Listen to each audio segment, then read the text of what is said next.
Hi, everybody. My name is Rochelle. And I'm Jeff. Andrew. And this is Burnout Banter. There's no single stressor that causes burnout. There are, of course, several commonly recognized causes of burnout. In the workplace, these include lack of control, unclear job expectations, workplace dynamics, and chaotic activity. Ultimately, many of these chronic stressors are initiated by or end up damaging our professional relationships.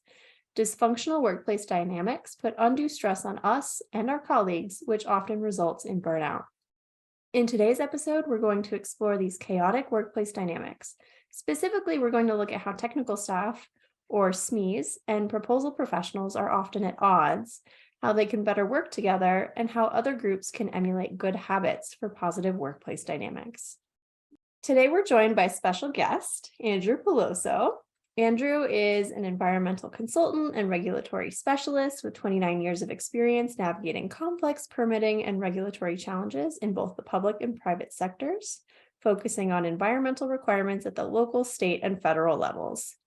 Most importantly, Andrew is a friend of the proposal professional world. He's an ally for us. But he's also a SME, so he and Jeff get to tag team this episode. And just so everybody knows what that is, subject matter expert. I love that at the beginning of every podcast I say I'm a SME, but I don't really explain what that ever means. So That's a good point. We should have done that in the very beginning. SME, subject matter expert.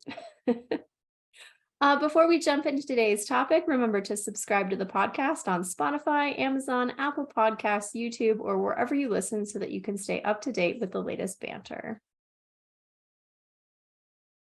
So, Andrew, I just want to jump straight in. As a SME, as our subject matter expert, what issues do you run into when you try to work with non-technical staff? Like, I'm not an engineer. What problems do I cause for you? Well, good news, I'm not an engineer either, so that makes two of us. Fair. I think what I've always observed is that how do I well, tough question on the first question. Oh my gosh. I thought I was lobbing you a softball. Like, no, it's not. Proposal professionals are a nightmare. They just ask me for things they don't need. Well, there you go. The SMEs are easily confused by things that are not within our realm. And I mean, I say that half jokingly, but it after a while in your career, as you've sort of moved on and you specialize in whatever, and this is actually a real trait for adult learning, is that it becomes progressively harder to learn new things. You become less receptive to new ideas, and it's just a hardwiring of your brain. And that's just the biologist speaking for me. So I think for me, it has always been sort of an interesting challenge to try to start learning and appreciating the language that you speak and why the things that you talk about are important. Win themes, call out boxes, logos, colors, any of the myriad of things that are very, very important to your life. But for people like me, I'm going, well, I like Helvetica. Why can't we just use Helvetica for everything? It's not terrible, but everybody thinks that. That's why. You got to stand out. yeah, I agree. I think there's a tendency to, as a technical person, want to go really deep with the thing that it is that you specialize in. And even I had to learn, because I'm an electrical engineer, that, maybe I should start paying attention to the mechanical so that when I'm sitting in a meeting, I could actually contribute, or plumbing or whatever. Like that was a learned thing that I had to go through that wasn't necessarily obvious to me when I started. So does this happen, like technical staff, like SME to SME? Is this also common? Oh yeah. Oh yeah. I mean, Jeff started talking electrical engineer and I immediately tuned out. Tell us how you really feel. Well, and I joke about that is that since my background is natural sciences, it's environmental science, policy, and things of that nature. In the AEC world, the architectural engineering and consulting world, I mean, I'm going to be honest, people like me rank pretty low on the food chain, maybe slightly above proposal professionals, but not much Everyone's higher. above the proposal professional. I'm not going to lie, that's probably true. So that's also sort of an interesting challenge too, is navigating this weird caste system that's in place, where people in the room automatically have different levels of importance based on what they do. And so, I mean, Jeff, I can't speak to your experience, but I can definitely say I've definitely been in meetings where, it's engineers talking engineering, and I'll pipe up and say, well, what about this? And they'll all give me we're not talking about the bug, about the, looking at bugs and hugging bunnies part of this project. Can't you just wait until the grown-ups talk? And it's a big deal. And when it comes down to proposal dynamics, that caste system, that level of importance about who's the most important person, that plays a role in stress and the dynamics of putting together good proposals or bad ones.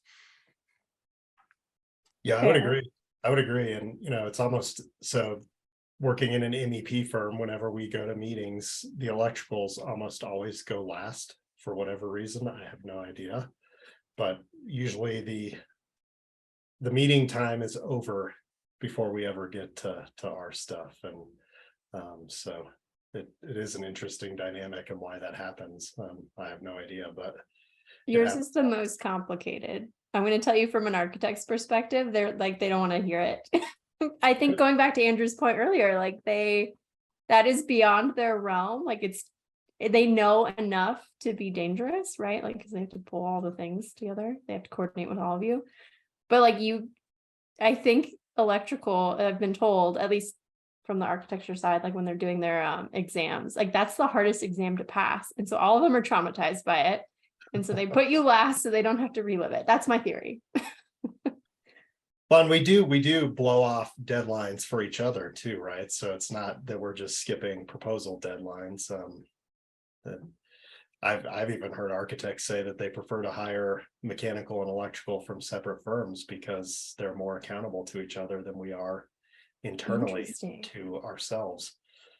So Ooh, I'm learning so much. But I want to go back to this like caste system thing. What do we think causes that? Like, who walks into a room and just decides the electrical is here and environmental is here and proposals like not even in the room? How did somebody a long time ago?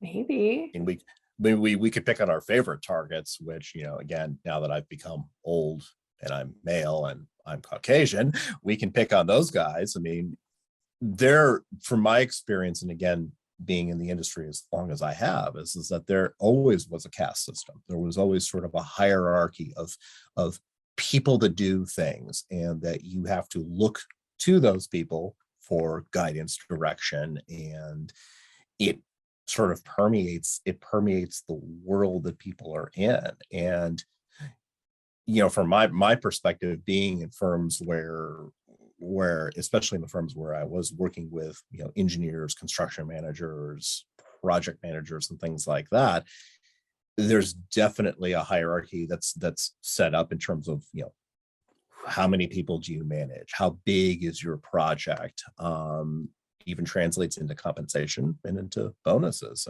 And I think really by extension there, it's sort of like, well, hey, I make more money than you, therefore my voice is louder than you. Or, I have a PE or I have initials, you don't. And it's dumb. It's just sort of an old school kind of way of sort of organizing the world. Somebody's got to be in charge. Somebody has to be more important than somebody else. And then by extension, voila, caste system. Yeah, and I think it's also the way we do business, right? Like we're set up to work, like as engineers, we work for architects primarily. I would assume it's similar for environmentals, right? Like you work for specific people. So the stuff flows downhill based who's doing the hiring and how that's all set up and the way that we do business. And as consultants, we don't challenge the status quo very often because we want the next project. One from the low woman on the totem pole here, pulling that back into burnout, that causes so many problems for all of us, me and you, and whoever's at the top, right? Because we need to know who's responsible for things that are outside of our realm. So if like the big boss man comes into the room and he's not actually the person running a proposal, everybody gets confused because we don't know if we turn to the proposal person because they've been dismissed, or we don't know if we turn to the engineer because they've been dismissed, or environmental because somebody else came in and dominated this meeting, right? We get micromanaged by people who don't understand what we're doing and are either seeking to understand, or they're afraid of losing control over an aspect of an assignment or a scope or whatever it is within their firm. And so this is causing so many problems in the workplace in general, right? Like I think we've talked about on the pod before that burnout is now classified like by the World Health Organization as a serious issue. So it's not just individual level anymore. It's organizational. So how do we change this system? Like how do we deal with these common challenges, SME to SME or SME to marketer? I mean, Sorry to honestly, stump you. No, actually, I mean, it's a fantastic question. And I think the first step is a lot of what I've been seeing here, how I became a friend of the proposal community, so to speak. It's the explosion of what I would say actually useful content on LinkedIn. I mean, LinkedIn for the longest time was the social network that didn't have purpose.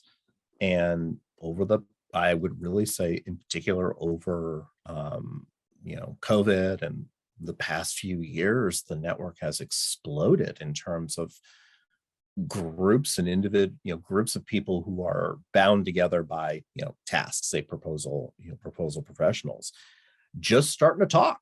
And the airing of the grievances, to quote Seinfeld. And I think for folks like myself, where if you have a large network where and your network is actually diverse, you suddenly see things in your feed that you never saw before.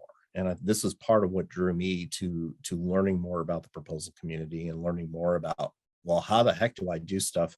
How the heck do I do stuff that's actually good? And then really immersing myself in these discussions where it's like, whoa, it's not just a question of, well, proposal people, they speak a different language. It's how you're treated. It's how proposals are churned out. It's the workload. It's the stress. I mean, I have learned a ton consuming information that wasn't available to me. So I think the start is exactly this. It's to open the dialogue, and it's to honestly, it's to go full bore at stuff which is hurting all of our abilities to do work.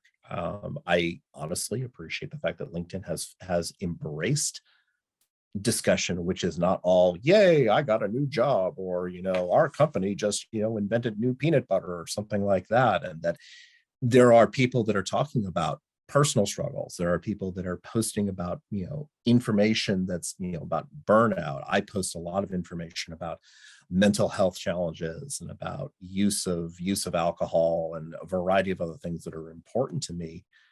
And that, I think, starts to move the needle. It starts to get people thinking, whoa, this is an awfully dysfunctional way to do things. Yeah, I would agree. I think it's trying to understand each other better. And does that mean everybody's going to want to understand each other better? Probably not. But the more we're trying and it's spreading, I think it can have an impact over time. And, it takes one person in an organization to start having a different conversation. It may not change immediately, but it changes over time. And that's a good thing. Agree. And I just want to point out that's the reason all three of us are here right now, actually, is these conversations on LinkedIn. That's how Jeff and I connected. I think was over some burnout posts way back. I don't even remember when. Yeah. And then Andrew, just your motivation to seek out this other side and to empathize with the proposal community is just above and beyond to me.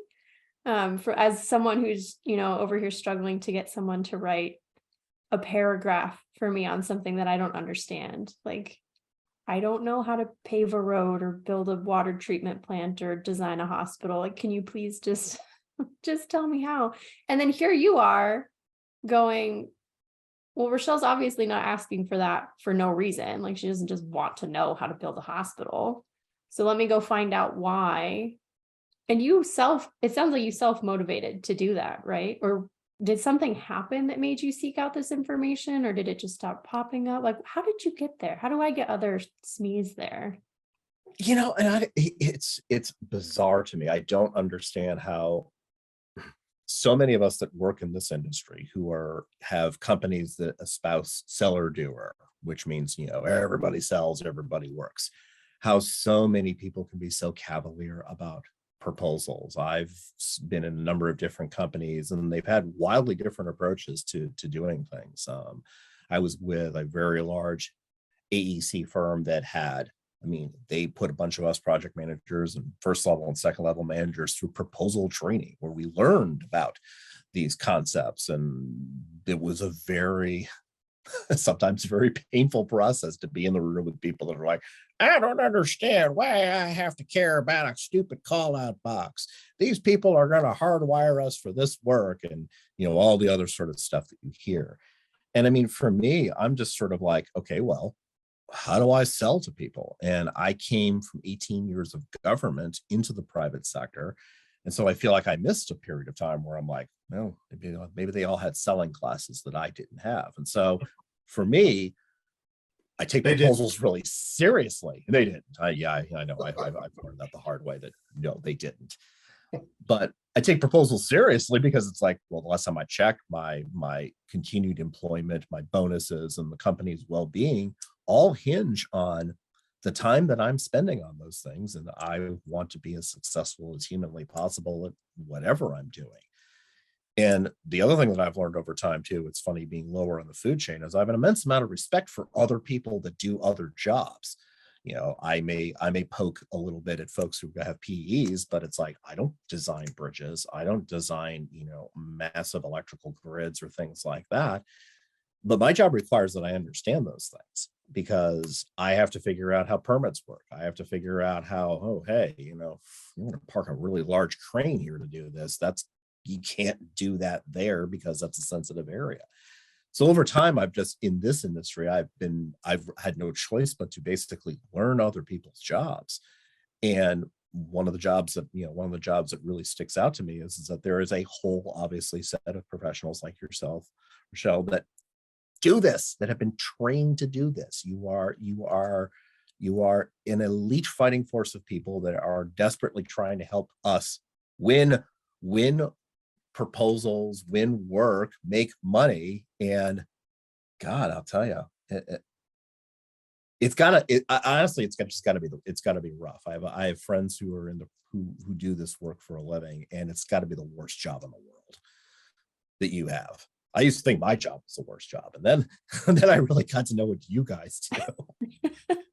I love it, but there's so much pressure because ultimately at the end of the day, I'm trying to keep everybody I work with and for employed, right? So like if things dry up, if our proposals start not going very well, or if we like hit a losing streak, I feel that very, very deeply.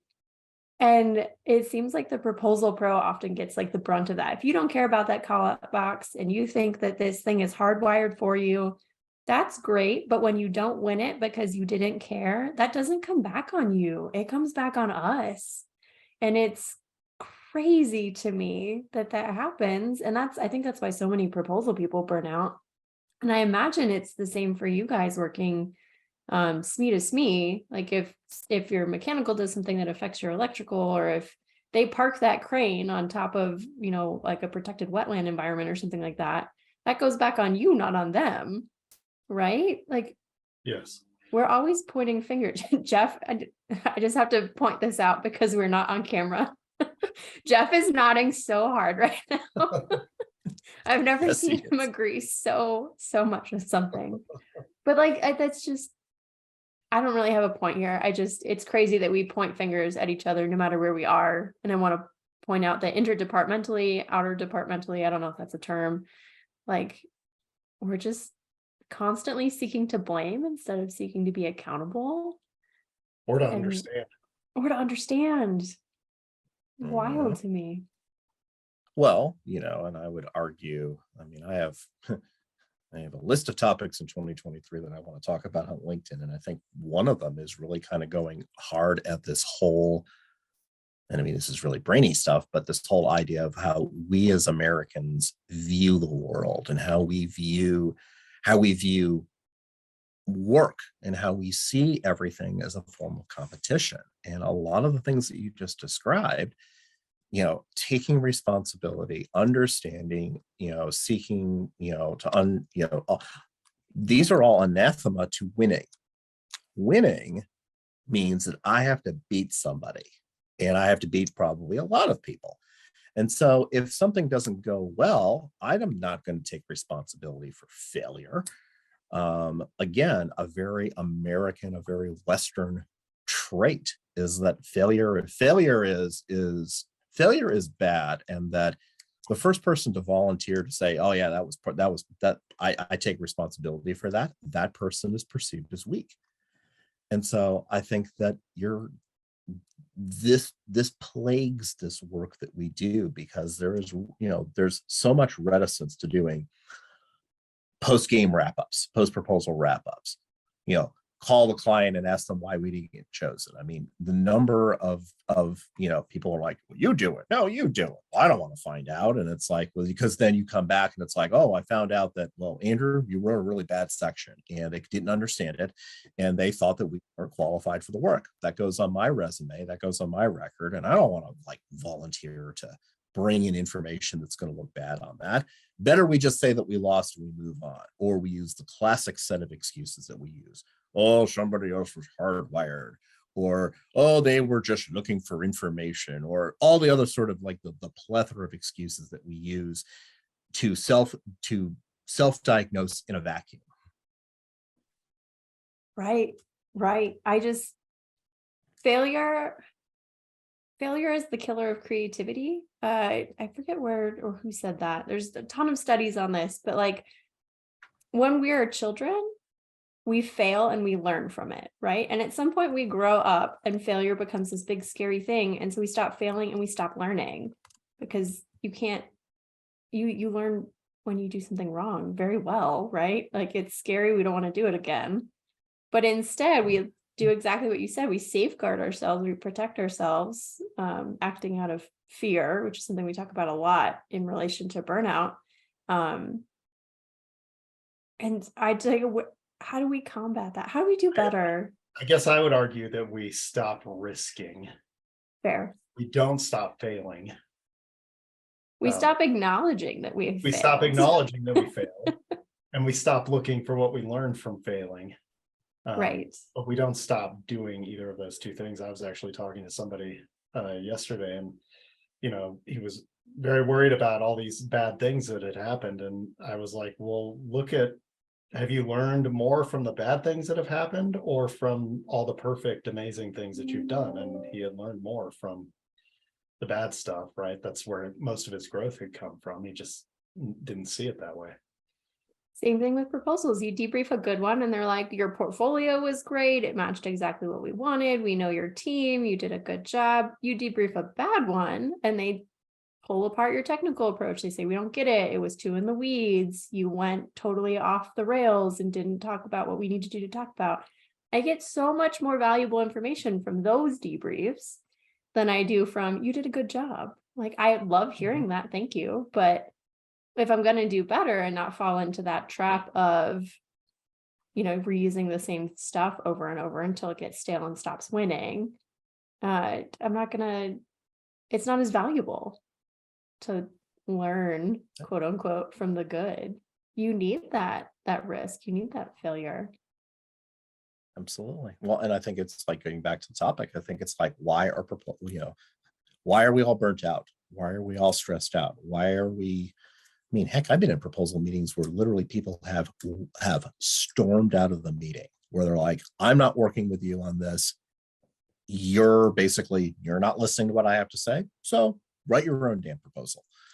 And to get to that point, it to me is just, it's just appalling. It's just absolutely appalling that we are refusing to do the things that we need to do. And you touched on this. How do we improve the process? Well, right now we all have blinders on. We've all, used whatever analogy you want, stuck our heads in the sand or other places where the sun doesn't shine, and we don't want to learn.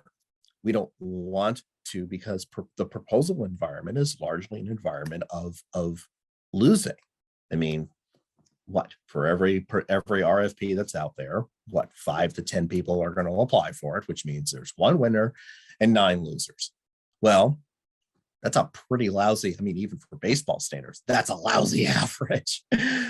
And so generically, anyone getting into a proposal is going to have to come in. It seems to me they come in with a sort of like dreamlike state. Well, we're going to win this because. Then they've already presupposed that they're going to do that, which means they already have a set of excuses when they don't.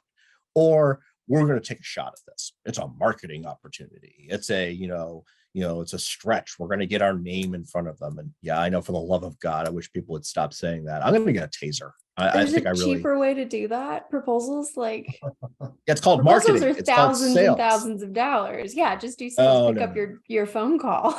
It's But you crazy. see, what's funny is you touched on that point too. It's like, we don't cost out. I see a lot of this in the community. It's like, how much does it cost? How much does it cost you guys to do a proposal? And I can tell you right now, companies don't track that. They don't want to look at that information. They don't want to look and see how many hours were spent or whatever, because that's also a failure too. Oh yeah. It's also a sticker shock when you finally do get them to take a look. I had a friend that did that, and they were like, "We're averaging $10,000 a proposal." I'm like, "Well, yeah, you've got 3 principals and 2 project managers and a marketing professional on this, and what do you think is gonna sorry, flabbergasted is the only reaction to that when you don't realize how much a proposal costs or how much a business development effort costs. Like, how much did that phone call to just call the client and schedule a meeting, lunch, donuts, coffee versus an entire proposal package? Anyway, I digress. You also don't want to know, because then it has to factor into your fees, right, to do the job. And I think there's a little bit of, I don't want to know that either going on. Probably. It makes it difficult for consultants to argue rates. Just throwing that out there. I'm sure it happens for engineering, but, or environmental, or whatever your technical consulting is. Like, if you don't have a good handle on what something should, like what the depth of the scope of something is, you don't know how to cost it out. And then you get stressed when you don't understand it. So, and you're trying to scramble to figure out how to work this budget in. I knew an architect that would just assign budgets to engineers. Like, they wouldn't actually get a cost proposal from them in time. So they would just put a budget in. And if they won the project, then they'd figure it out afterward. And it stressed everyone out because they were always under. Why would you do that? Yep. That's crazy. Yep. I worked on a series of proposals for large scale integrated construction projects. You do everything from cradle to grave. And I was told up front, your budget will be cut by 10%. And I'm like, well, what does that mean? Does that mean I should build 10% in to have it cut? Or no, it'll be cut. And I'm like, well, if we're literally at the wire, cutting at 10% isn't going to make a difference anyway. And then also it's like, so it just became this weird sort of like who's on first kind of routine where it's like, why don't you tell me the number that you're giving me? Well, the number is 10% less than what you think it's going to be. And it's actually builds stress into the process by doing things just like that. I'll arbitrarily assign a number to them because Ted and Sally were 2 minutes late on sending me an email. So they get an arbitrary number. Sucks to be them. How children do things. I had an architect that I worked with. We had a standing agreement in place, so we didn't have to do a contract every time. They would, when they won a job, they would write a letter saying, here's what our fee was. Hit the percentage of the whole overall construction cost. Yours is the same percentage of the overall MEP costs. Here it is. And we would go with it every time, and just having that dialogue of sometimes they're going to be great fees and we're going to work on that together, and sometimes they're going to be really tight ones. It removes so much of the guesswork and stress, and was such a great approach to how to come up with fees, and that we just knew that we were in it with them together, right? Like we were an actual team. It was a great way of doing things. I would love to turn towards the more positive is where I was going with that. Like, what can we do better? We've talked all about, the stresses that I think many of our listeners probably have and more, the micromanagement, the unclear expectations, this chaotic go, go, go mentality to constantly try to be winning, and then the blinders toward failure and risk. So getting over that with communication, with approaching things as a team effort instead of me first effort, because we're all trying to protect ourselves from that failure. Like, what else can we do? What can we leave our listeners with something like conversations they can go have, or things that they can put in place to kind of combat these chaotic workplace dynamics?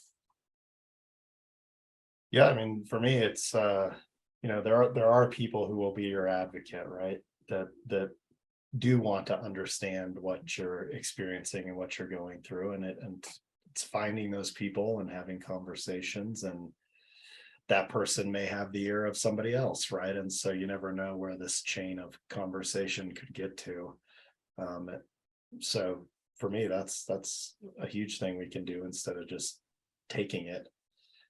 Is start to have some conversations with those people who do want to understand what you're going through and are willing to listen. I think the other thing for me too, to build off of that is that be squeaky wheels. And there's a danger. Everyone, as soon as I say stuff like that, I know everyone like gets clenchy. It's like, oh, Andrew, squeaky wheels get oiled. The nail that's too tall above the other ones gets hammered. The reality of it is that as long as we're not talking about these things, as long as we're not like saying, well, we need to do a post proposal meeting, I'm scheduling it. No, this is, this proposal that we did here, we banged this out in 2 days. This is not, and this is why it's not good. I've had this dialogue and I have it at my current company about what can we be doing better.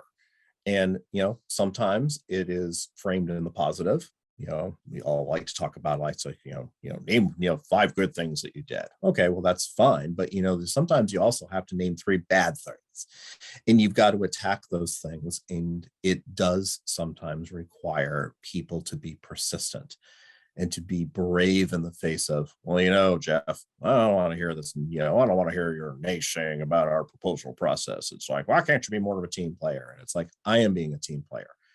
Team players help the team. And part of helping the team is identifying and solving problems. And we don't move this needle at all if we continue to be complacent and if we continue to tolerate it. Or if we do some of the things that all of us have talked about too, which is like, well, that's a toxic organization. I'm going to quit. I'm going to go to another organization. Well, what are you doing in these jobs right now that could be helping move that bar? And if you can't move the bar, then I am all for get out of Dodge. Yeah, but sometimes the tough situation that you're in where you can't move the bar at all is a great place for you to practice being brave and having difficult conversations, and because there's less risk, right? So it's a good place to practice. Exactly. If you're already thinking about leaving, you might as well give it a shot to make it better. And if it gets better, cool, you get to stay. I think too, right, I was just doing a workshop for a company this week, and we spent a lot of time talking about the difference between complaining and venting. And in complaining, right, we're trying to validate that the way that we see things is the way that it is, so that there's nothing that can be done. In venting, we're trying to move more towards being at a point where we can work on a solution, but there may be stuff in the way that we need to get out of the way to get to the point where we can work on a solution. And sometimes just having somebody to talk through and express the emotion that you're feeling can be really helpful to get you to that point where you're ready to start working on a solution. So, I mean, I don't want to speak for everybody, but if somebody wants to vent, I'm here to listen. If that helps get somebody to a point where they can solve something. No, I agree. Having an environment where you can speak, where you can speak your truth and you can speak your emotions. And I've always as a manager, always as a person in a group, I've always encouraged the same thing. Say what you need to say. You may get challenged by me at some point to say, okay, now I've heard all this stuff. So let's shift and let's go to that. And it takes a strong person to listen to a lot of complaining but the other thing too is that as our group of folks, and I'm a bit older than y'all, but we're the next generation. We're the next supervisors, leads, project managers, whatever. We cannot continue to replicate the patterns and the mistakes that were made by others. We will have to be a bolder and take leaps and do things that we never saw modeled for ourselves. And that's part of how change happens. Absolutely. In the interest of time, I think that's a really great transition into burning questions, which is a safe place to ask questions, to vent and complain, for us to answer. So any final thoughts on workplace dynamics before we hop on over to our burning question? You're both shaking your heads at me. I think it's hilarious. This is the proposal manager's life. I got to keep you guys on schedule, on task, on time. Good conversation. Yes, we're Perfect. terrible at all those things. You just have a lot of things going on. I just have to make sure that the most important one is in front of you at the right time. That's all. No, no. And you know what? And I'm going to be honest. We're terrible at things that we don't perceive value towards. And I think that's something to take into consideration is that plenty of SMEs are great project managers, get drawings done on schedule, get permits turned around in lightning fast. Why can this not be applied to the work that they do as on proposals? And I think that there's a little bit, I've always appreciated the folks in the proposal world who have been like, Andrew, you're a lazy slug, get this done. And I'm like, oh yeah, you're right, I am. Because sometimes we need a kick on the things that we don't, there are secondary or tertiary priorities. So I'm not gonna make excuses for SMEs. I take the approach of empathizing as much as possible because I get that you guys have a lot going on because I have a lot going on too. So I was trying to take that approach, but I appreciate that you are open to, a more firm reminder of importance. I'm a parent and I've been in the workforce for a long period of time. And I think that what starts to happen is that we spend a lot of time being nice and not enough time saying, I need this. It's basic. And we spend, someone could possibly be offended. Well, how offended are you when you've spent 3 weeks on a proposal and you've worked over a weekend and where people didn't take your request seriously?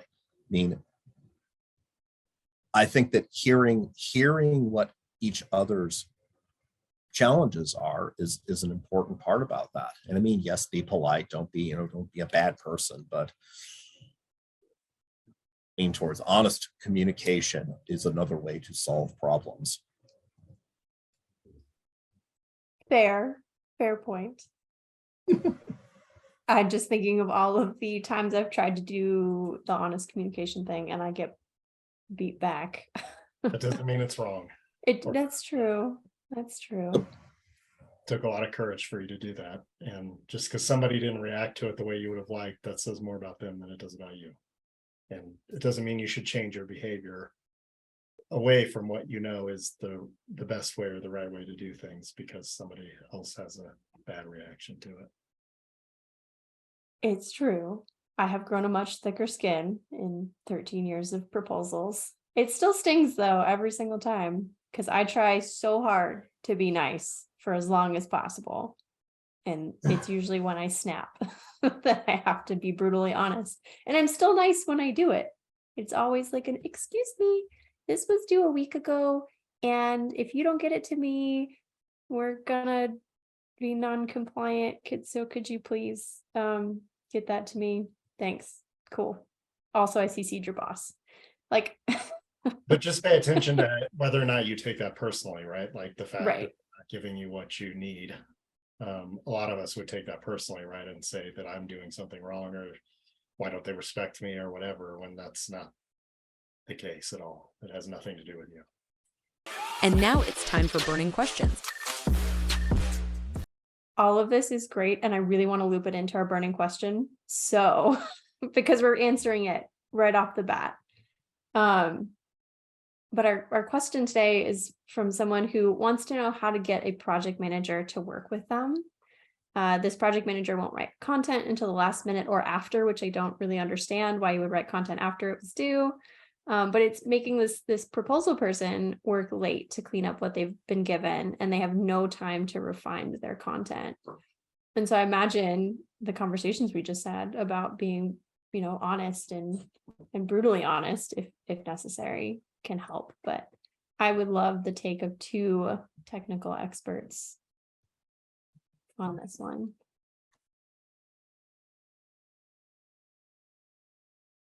Me first, Jeff, or you? Go for it. Oh God, I just love to talk. You know that. Honestly, maybe I'm just weird. I live in a world where a lot of people have no problems telling me what I'm doing wrong.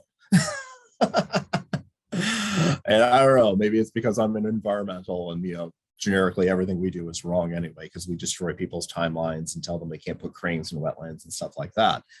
But I think culturally, I expect that if I'm working with people that are trying to understand and trying to respect, and if I'm not doing something right, someone's going to say, Andrew, okay, the past three reports you've written, you've done this. Why? Are you not familiar with these terms or concepts? Is this something? And I would extend that out. I would extend that out to, hey, I've noticed that, that meet and proposal deadlines is, it's a challenge for you. How much lead time do you need? What are the things that we could be setting up as a process? And then what are the things that you could be doing organizationally that would help you be more successful at this? Because we need you. Your input, it's not just we have canned language. It's not just whatever. We really need you. We need you to be as an active participant in this process. And for me, it's a combination. It's letting that person know, yeah, what you're doing, not good, not acceptable. Offering suggestions, offering help, but also making it clear that there's a level of responsibility. And I think sometimes people forget that. They're just like, oh, well, I just thought the proposal people just did it a lot, just had canned language. You'd be surprised how often people make bizarre assumptions, almost childlike assumptions. Oh, that does not surprise me at all. Every excuse a project manager can give me for why they shouldn't actually have to write this, like they're interpreting the RFP requirements differently, or they know the client, and that's not actually what they want to see. I've gotten all of it. All of it. I would say most people have no clue the effort that you all are putting in. So I think trying to create some awareness around that, of the impact that this has on you, could be really helpful. Some people may not care, but I think most people would, right? I talk all the time, you work with a remote person, if they're just a name on a screen, you tend not to care very much, but once you get to know them, you care about them quite a bit, and you probably wouldn't do the same things to them that you would if you didn't know them at all. So it could be, maybe don't be so isolated in your own little world, interact with them a little bit more, so that they do get to know you and care about you.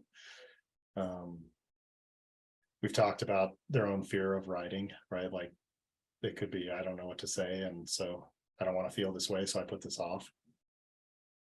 So trying to help them, I think, is a great way to, what could I do to help get this out earlier?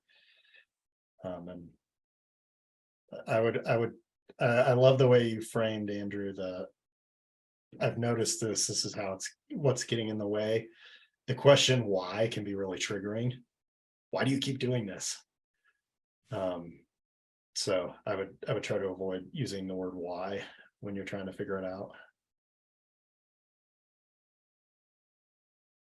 For my proposal people, I learned a very neat trick that actually works very well on technical people from an interviewer. She would feed back false information to have you correct her to just get you talking. So like if she asked a question and it wasn't enough, like if I didn't respond enough, she would feed back something I hadn't actually said so that I would dig deeper into the topic. And so I adopted that because it's brilliant psychological trick.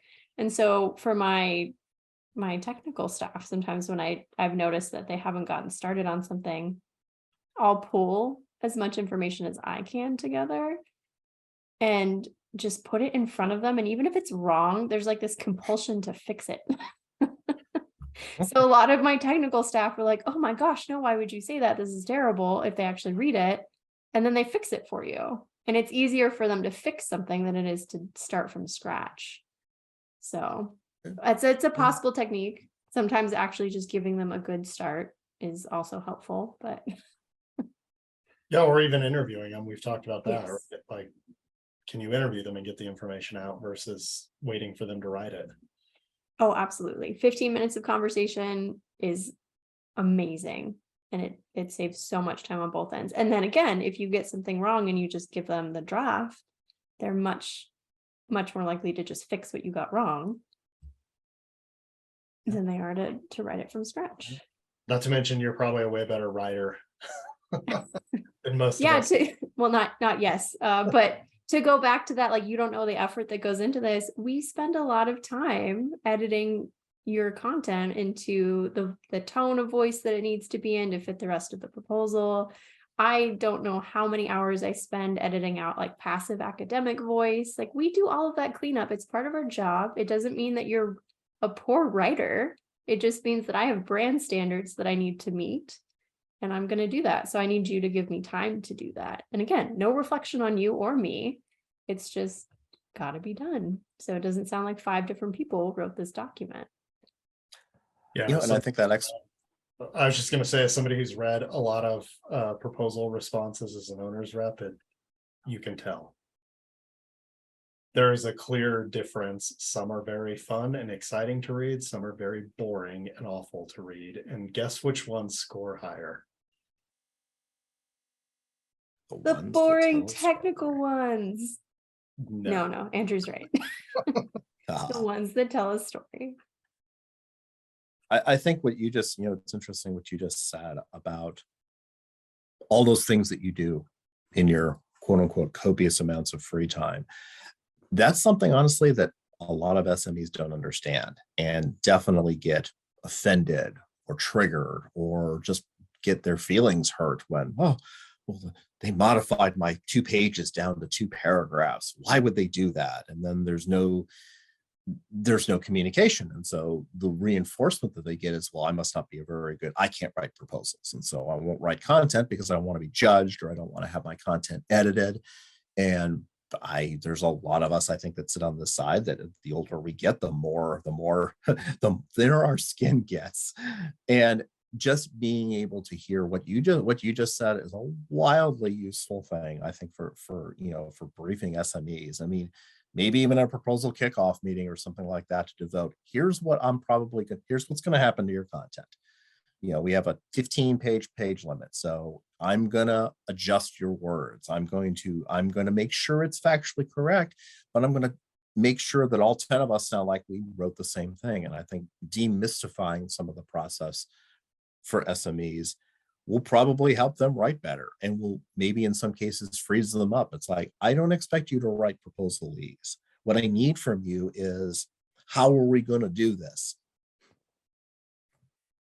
Again, it's a baby step. It's like, would it be great to have something that required very little editing and could be slapped into there and had some cool graphics and call outs? Sure, it would be awesome. But it beats the alternative of like, we have to hit send at 5 o'clock and it's 4:45 and Joe is still writing stuff. Right. There's a continuum. Absolutely. Yeah, I think that's a great point. I mean, even when I coach people, like up front, I tell them I'm going to interrupt them. And I tell them why. Not because I'm rude and I don't care what they have to say, but I'm telling them why I'm going to interrupt them during coaching. And that helps them when I do interrupt, not get bent out of shape about it. And I think that's a great point that you two both just made. So proactive communication is what I'm hearing, especially for my proposal pros who complain often that they are seen as people who just make documents pretty. Like you just give us narratives and we just make it look good. The reason we hear that, or reason our teams think that, is because maybe we haven't demystified, as you pointed out, Andrew, the process for them. So we need to do a little bit of educating, and our SMEs also need to do a little bit of educating. So I think on all sides, we kind of need to reach across the aisle here and say, all right, why do you need this with 3 days to spare when the proposal is not due until Friday? Or, why do you think that all I do is put a picture at the top of your narrative and change the font color? So You just said something about passive something writing.